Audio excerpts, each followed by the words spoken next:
கொஞ்சம் இளமைன்னு ஒரு படம் பண்ணியிருந்தார்.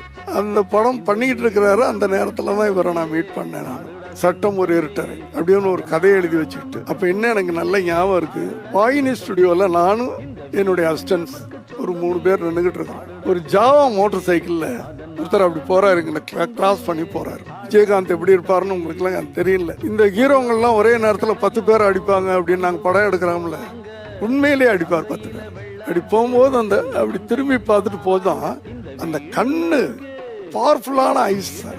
அஸ்டண்டாட் புட்றா, அந்த கேட்டுக்கு போகிறதுக்கு முன்னாடி புட்றா அப்படின்னு. அவரும் மதுரைக்காரர் தானே, எல்லாருக்குமே இது இருக்கும்ல.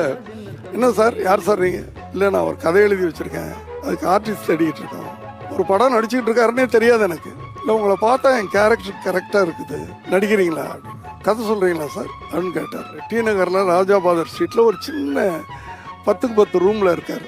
அப்படி